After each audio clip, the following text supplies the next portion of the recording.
America के पहले मुस्लिम mayor Zohran Mamdani ने जब शपथ ली तो उन्होंने एक नहीं बल्कि 2 कुरान हाथ में रखी। कुछ लोगों ने इसे आस्था की आजादी कहा तो कुछ सवाल उठा सकते हैं कि क्या यही धर्मनिरपेक्षता है। वहीं दूसरी तरफ उन्होंने भारत की जेल में बंद भारतीय एक्टिविस्ट उमर खालिद को अपने हाथ से लिखी एक चिट्ठी भेजी है। ऐसे में जोहरान ममदानी अब भारतीय राजनीति में चर्चा का विषय बन गए हैं। आज के इस एपिसोड में हम जानेंगे कि आखिर 2 कुरान रखने का असली मतलब क्या था। क्या यह धार्मिक प्रदर्शन था या पहचान का बयान? और सबसे अहम सवाल कि आखिर ममदानी का उमर खालिद से क्या कनेक्शन है और उन्होंने उमर खालिद को ऐसा क्या संदेश भेजा है। नमस्कार, आप देख रहे हैं पॉलिटिकल पंचायत का खास शो दुनिया की पंचायत। मैं हूं आपके साथ श्वेता चौहान।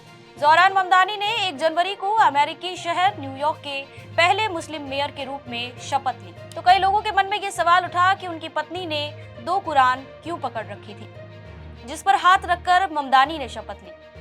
उनके प्रवक्ता ने इस बारे में कहा कि शपथ निजी और सार्वजनिक दोनों तरह से ली गई, जिसके लिए अलग अलग कार्यक्रम आयोजित किए गए थे। इस दौरान ममदानी ने इस्लाम की पवित्र पुस्तक कुरान के 2 अलग अलग संस्करणों का इस्तेमाल किया। उनका पहला समारोह पुराने सिटी हॉल सबवे स्टेशन पर आयोजित किया गया। उस दौरान ममदानी ने अपने दादा की कुरान और लेखक इतिहासकार आर्थुरो शॉमबर्ग की कुरान से शपथ ली। फिर दिन के समय सिटी हॉल के बाहर उन्होंने एक बार फिर से अपने दादा की धार्मिक पुस्तक को हाथ में लेकर शपथ ग्रहण की। यह नजारा देखने पर विरोधाभासी लगता है, क्योंकि जोहरान ममदानी ने अमेरिकी मतदाताओं के सामने अपनी एक धर्मनिरपेक्ष पहचान बनाई है और इसी वजह से जनता ने उन्हें पसंद भी किया है। लेकिन ममदानी ने धर्मनिरपेक्षता का संदेश देने के साथ साथ चुनावी अभियान के दौरान अपनी धार्मिक आस्था पर बात करने से परहेज नहीं किया है। अक्टूबर में जब उनके एक विवादित इमाम के साथ तस्वीर खिंचवाने को लेकर खूब आलोचना हुई तो उन्होंने कहा कि हर मुसलमान का सपना बस इतना है कि उसे किसी दूसरे न्यूयॉर्क वासी की तरह ही समझा जाए। लेकिन फिर भी हमें लंबे समय से कहा जाता रहा कि इससे कम की अपेक्षा रखें और जो थोड़ा बहुत मिले उसी में संतुष्ट रहें। ममदानी के इन विचारों से एक बात साफ समझ में आती है कि वो ये कि ममदानी भले ही धर्मनिरपेक्ष हो, लेकिन वो अमेरिका में रहने वाले मुसलमानों की असहजता को खत्म करने की कोशिश कर रहे हैं। क्योंकि ट्रंप जिस तरह मुस्लिम लोगों और देशों के प्रति आक्रामक रवैया अपना रहे हैं, उससे वहां रहने वाले लोगों में असुरक्षा की भावना बढ़ना लाजमी है। ऐसे में 2 कुरान के साथ शपथ लेना किसी धार्मिक प्रदर्शन से ज्यादा उनकी पहचान को स्वीकार करना था।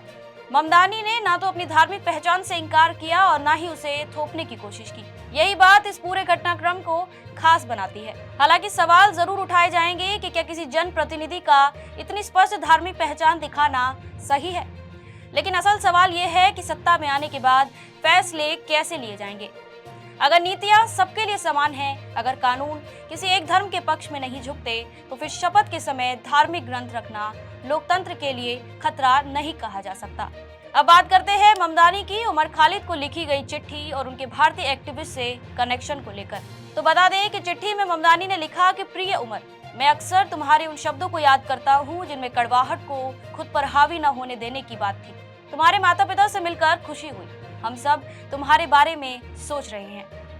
यह नोट दिसंबर 2025 में उमर के माता पिता की अमेरिकी यात्रा के दौरान लिखा गया था। उमर की साथी बनोज्योत्सना लाहिड़ी ने इसे सोशल मीडिया पर शेयर किया। यह पहली बार नहीं है कि जब ममदानी ने उमर का समर्थन किया हो। 2023 में न्यूयॉर्क में एक कार्यक्रम में उन्होंने उमर की जेल से लिखी चिट्ठी को सार्वजनिक रूप से पढ़ा था। तब उन्होंने उमर को नफरत और लिंचिंग के खिलाफ आवाज उठाने वाला बताया। अब मेयर बनने के बाद भी यह समर्थन जारी है।